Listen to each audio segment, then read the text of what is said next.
No one ever told me I had a twin brother. Not when I was 5 and screaming about a shadow in the mirror that mimicked me half a second too late. Not when I woke up in the middle of the night to find drawings in my sketchbook that I didn't remember making dark, violent, frantic.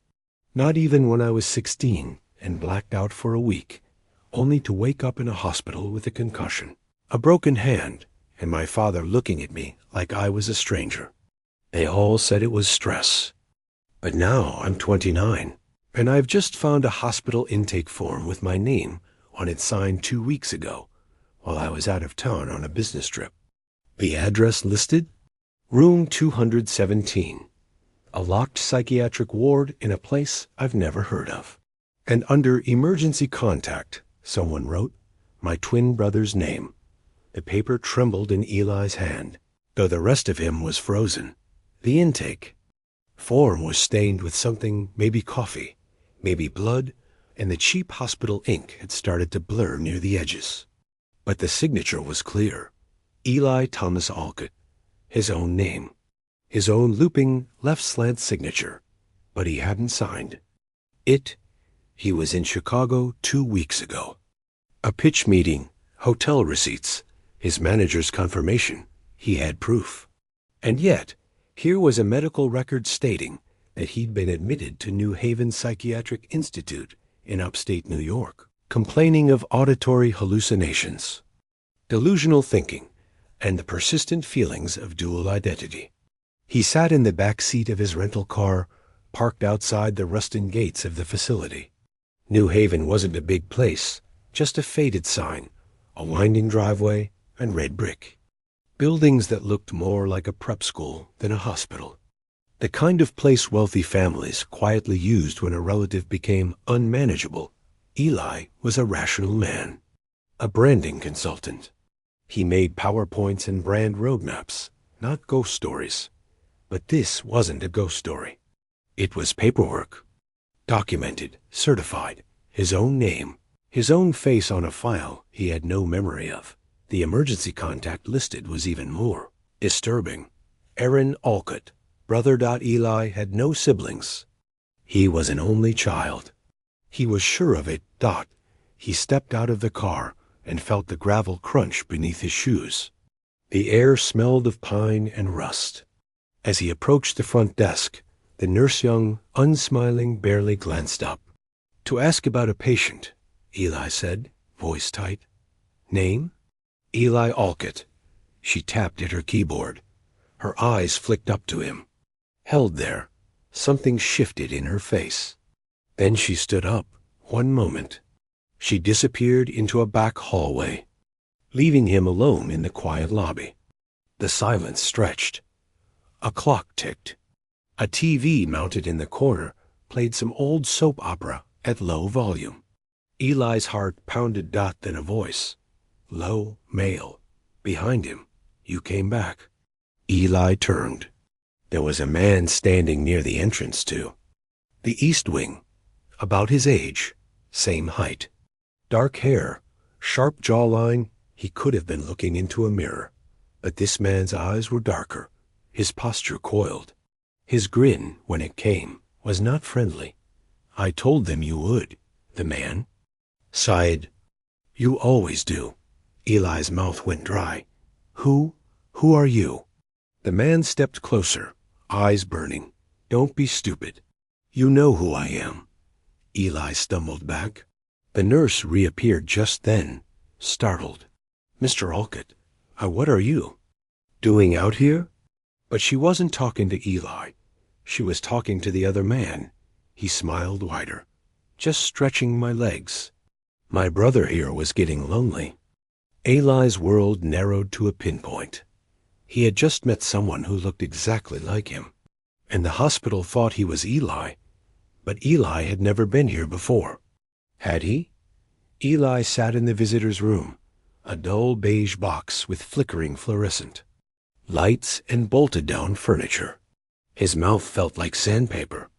Across from him sat the other Eli Aaron, apparently legs crossed, hands folded neatly on the table, like this was a job interview. So, Aaron said, tilting his head. How was Chicago? Did the pitch go well? Eli flinched.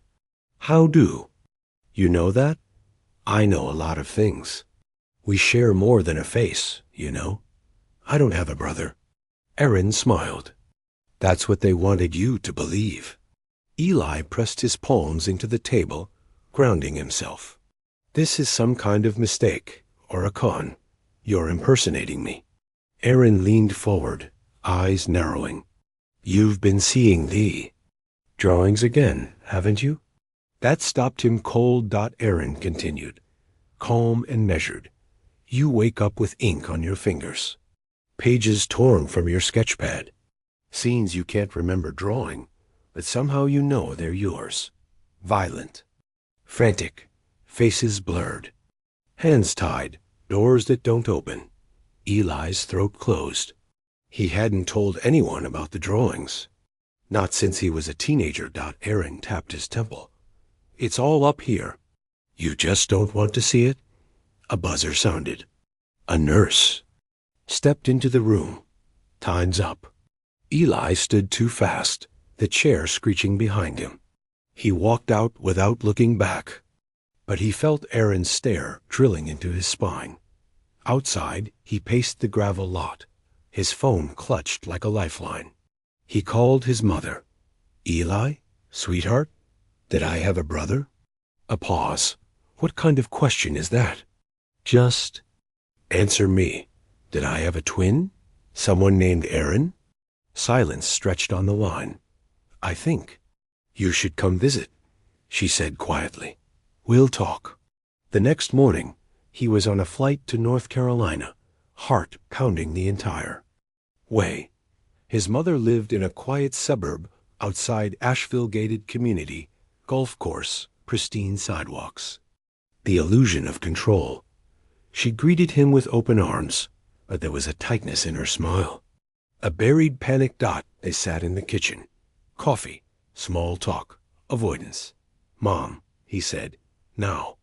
She set her mug down, hands shaking. You were not well, as a child. You used to talk to someone who wasn't there. You said his name was Aaron. That's normal for kids. She nodded slowly. It stopped around age 7, after you fell down the stairs. Hard fall. You were in a coma for a week. I don't remember that. You wouldn't. He looked at her, searching her face. Was he real? She looked away. Tell me the truth. She swallowed hard. You were born a twin, but Aaron, he didn't survive the birth. Eli felt the ground drop out beneath him. But then, she whispered, voice cracking, you started acting like he did. That night, Eli stared at himself in the hotel mirror. His reflection felt wrong, off, like it blinked. A fraction too late. He didn't sleep. At 3:12 a.m. He woke up on the bathroom floor. Ink on his hands. A drawing in the sink. It showed 2 boys standing in front of a mirror. One of them had no face. Eli didn't go back to Chicago. Instead, he rented a motel room off the highway near Asheville. Cheap, sagging mattress. Flickering. Lights. A place with no mirrors. He couldn't look at himself anymore without a cold pulse of fear riding up his spine. He started recording himself at night. iPhone propped on the nightstand. Audio always running. The first 3 nights, nothing. Then, on the 4th morning, he found the phone on the floor. Recording still going. The last 3 hours were static. But just before that, a whisper. Barely audible, repeated, raspy. Let me out, let me out, let me out. He visited the Asheville Public Library, requested his birth certificate. The clerk raised an eyebrow at the file. That's odd, she murmured, flipping through. Says here there were 2 births. But only one was finalized. Can I see the other one? She hesitated. It's marked as restricted. Sealed under psychiatric grounds. Eli's head buzzed. He went back to the motel, hands trembling. That night, he tried something different. He stared into the mirror, Just stared. 5 minutes. 10, 20. And then he saw it. A twitch. A movement that wasn't his. The reflection raised its hand just a second too late. The wrong hand. Eli gasped. Stumbling back, the reflection smiled. But he wasn't smiling. He hurled the lamp at the mirror and watched it shatter. The motel manager pounded on his door 5 minutes later. Everything okay in there? Yeah. Eli lied, panting. Just a nightmare. He drove back to New Haven Psychiatric Institute, stormed through the front doors. I want to see him again, he told the front desk nurse. The nurse's brows pinched. I'm sorry. Mr. Alcott was transferred last night. Transferred? To where? She checked the system. It doesn't say. The file's missing. There's no record of a discharge. That's not possible. He was just here. She looked him up and down, then quietly added, You were just here too, a few days ago. Screaming about needing to separate from yourself. Eli's blood ran cold. I wasn't. She slid a small manila envelope across the counter. Someone left this for you. Inside, a Polaroid. 2 boys, maybe 5 years old, sitting on the edge of a dock. One of them had Eli's face. The other was identical, but his eyes were bruised. Lips split, like he'd been beaten. Scrawled on the back, We were never one. You just pretended we were. That night, Eli drove aimlessly through the woods. A storm rolled in. Rain hammering the windshield. He saw a turnoff. An old, rusted sign barely visible through the downpour. Whispering Pines Youth Facility. Closed 1999. He didn't remember it, but his hands turned the wheel. The gate was unlocked. The building loomed like a corpse, half collapsed, vines twisting through broken windows. Eli stepped inside with only the flashlight on his phone. Each room he passed smelled of mildew and bleach. Rotting beds. Toys left to die. Then he saw it. Room 217. He reached for the doorknob. Paused. A whisper on the other side. Not quite human. Then the door creaked open by itself. The door groaned as it swung inward, revealing a small, windowless cell. Rusted bed frame. Peeling wallpaper. The stink of old urine and mold. But what made Eli stop cold was the writing dozens of sentences scrawled across the walls in thick, black crayon. Over and over. I'm not him. I'm not him. I'm not him. He stepped inside slowly, the floorboards sagging beneath his feet. At the center of the room sat a child's chair. Red plastic. Faded. And beside it, nailed into the floor, was a mirror. The glass was shattered, but just enough to reflect broken pieces of his face. His flashlight flickered, then died. Eli's breath caught in the dark. The air felt different, thick, pressed in. Something moved behind him. He spun, but there was nothing. Then a whisper right next to his ear. You left me here. Eli staggered back, heart hammering, reaching for the door. It slammed shut before he touched it. Locked. He pounded on the wood, screaming. Let me out. Who's there? A slow scraping sound came from the far wall. He turned. The mirror was no longer cracked. It shimmered like water, and in its reflection, he saw the room, but not himself. The boy was there again, 5 years old, sitting in the red chair. Aaron. Bruised, silent, crying, but this time he looked up, directly, at Eli. You promised, he whispered. You said we'd leave together. I don't remember, Eli breathed. You don't want to. The boy stood. Behind him. Shadows grew. And Eli felt it. Something inside him splitting. When he woke up, it was morning. He was lying in the middle of a collapsed hallway, outside room 217. His flashlight was crushed beside him. His phone was gone. So was the mirror. and every wall in that hallway now read, "Only one can survive." Back in town, he checked into a different motel, slept with the lights on. But the dreams came anyway. He was in a hospital bed, arms restrained, doctors talking over him. Split identity. One side dominant. One side suppressed to protect the host. Possibly dissociative origin. We think it began with trauma, early abuse, neglect, twins, but only one made it out. Or so they thought. He screamed himself awake. The next day, he received a package. No return address. Inside was a VHS tape, labeled in faded marker. Alcott, observation -1996. He drove 2 towns over, found a pawn shop that still sold old TVs with VCRs. The footage was grainy, static-laced.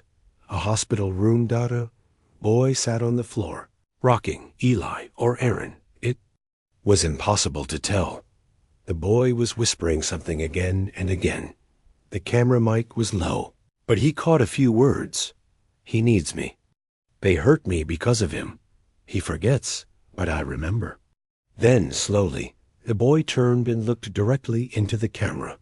The screen flickered, and for one single frame, there were 2 boys in the shot. Identical. One standing, one screaming. Silently. Eli fell back, nearly knocking over the TV, because he'd seen something else. In the corner of the room, reflected in the hospital window, was an adult. His face. He'd been there. Watching. Eli drove for hours without direction, chased by memories that didn't belong to him. They came in flashes now, at red lights, in gas station bathrooms, blinding images that left him trembling. A hand pushing someone down the stairs, a locked door, a boy screaming behind it, a mirror covered with a blanket, his own voice whispering, "He's not real. He's not real." And yet, Aaron felt real, more real than Eli did some days. He checked into another motel under a different name, took down all the mirrors, blocked the windows with towels. He didn't sleep. At 3:33 a.m. His phone lit up. No caller ID. He answered anyway. Silence. Then a voice, soft, trembling, a child's voice. "Are you ready to remember now?" Eli's skin prickled. "Who is this?" "You said you'd come back for me. You said you wouldn't forget, but you always forget." "I don't. You do." The line went dead. The next morning, he visited the county courthouse. Public records. Family files. He told them he was researching. A wrongful death. It wasn't a total lie. After hours of sifting through microfilm and digitized case files, he found it. Aaron Alcott. Born April 6, 1994. Died June 17, 1999. Official cause: failure to thrive due to complications from prolonged psychological isolation. But deeper in the file was a psychiatric report. Handwritten, torn. Patient exhibits signs of induced identity suppression. Believes he shares a body with his brother. Frequently dissociates into secondary personality when under stress. Mother denies knowledge of twin sibling. Records suggest early institutionalization without parental consent. There was a scribbled note on the back of the page. Split is not metaphor. Host is unaware. Subject B is evolving. Subject B. Eli felt his stomach turn. He wasn't dealing with trauma. He was dealing with himself. He returned to Whispering Pines one last time. The building was quieter now. As if it were waiting, room 217 had changed. The walls were blank. Clean. At the center was a mirror. Full length. Polished. His reflection stared back calm, composed. Then it smiled and stepped forward, but Eli hadn't moved. His reflection tilted its head. "Do you understand now?" It asked. "I was born when you buried the pain, when you locked me away, when you chose to forget. I didn't choose. You always chose." Every time I screamed, you turned the mirror to the wall. Every time I drew the truth, you threw it in the fire. The reflection reached out, and Eli felt a cold pressure on his chest.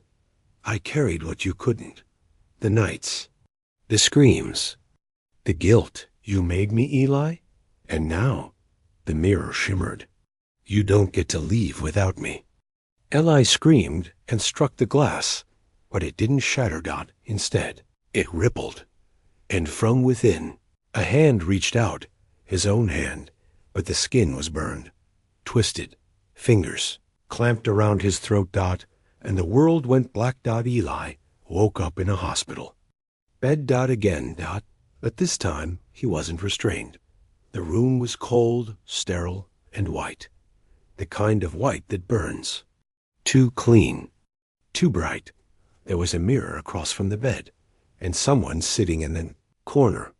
A man in his late 40s, balding, wire-rim glasses, clipboard on his knee. "Good morning, Eli," the man said gently. "Or should I say, welcome back?" Eli blinked. His body ached. His throat felt raw. "What? What is this?" "You've been here before," the man said. "Many times. But each time, it takes longer to bring you out." "Out of what?" "Out of him." Eli sat up slowly. "Aaron?" The doctor nodded, solemn. "You created Aaron to survive something your mind couldn't process.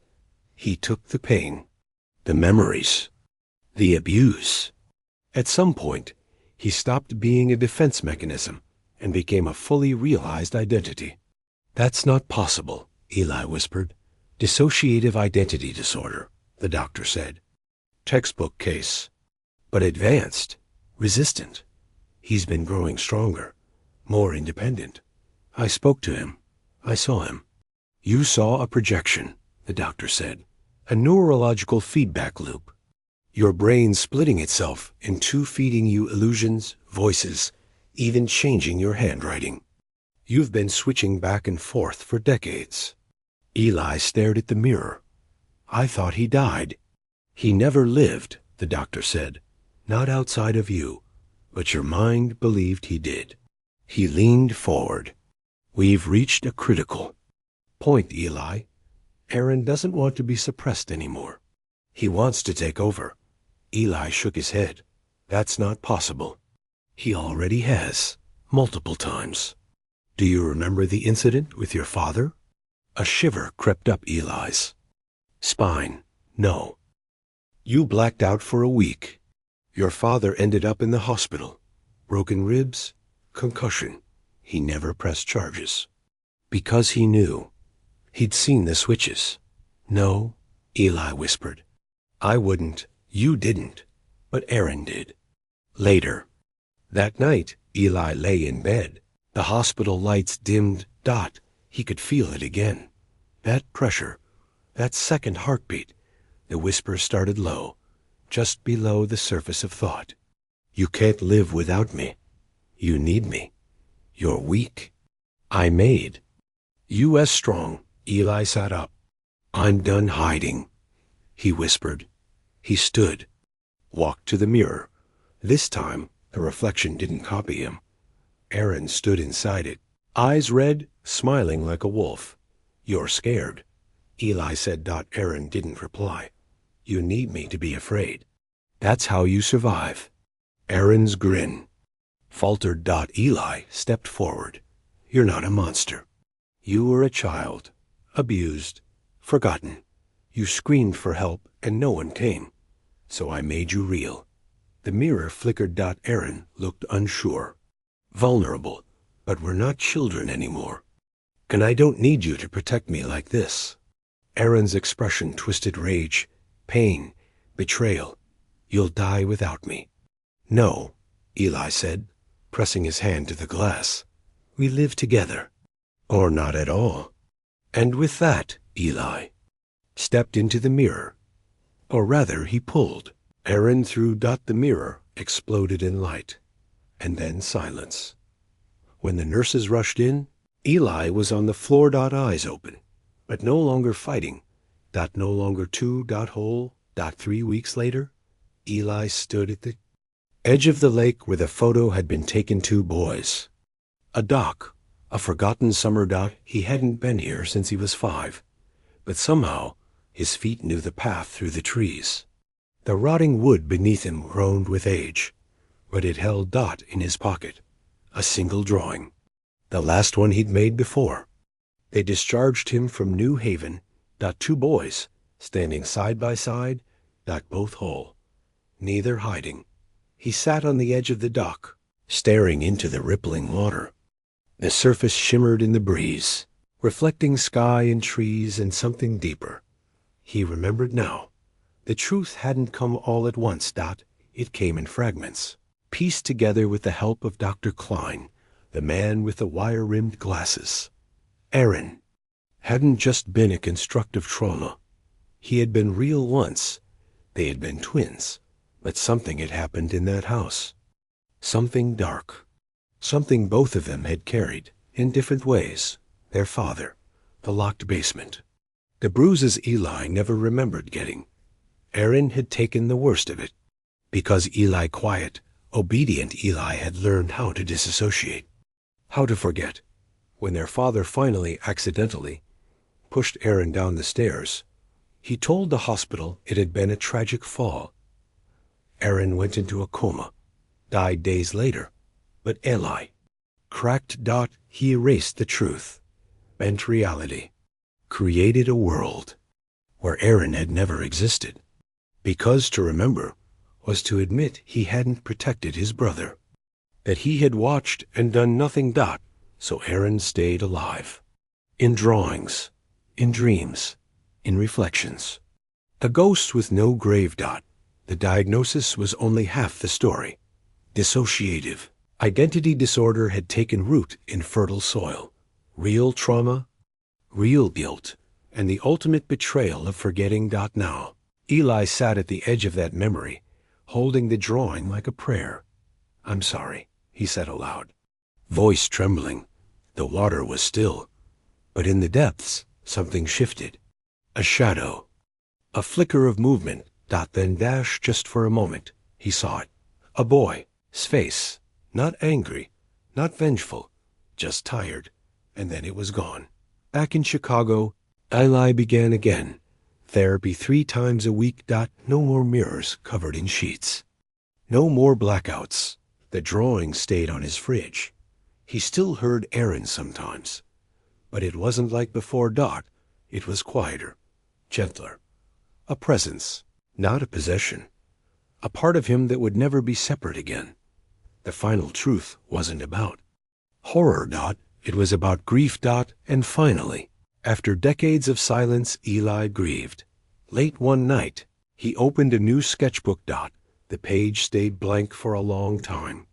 Then slowly, his hand began to move. Not frantic. Not violent. Just REALA, new drawing. Took shape. Not of 2 boys, but one man, eyes open, whole,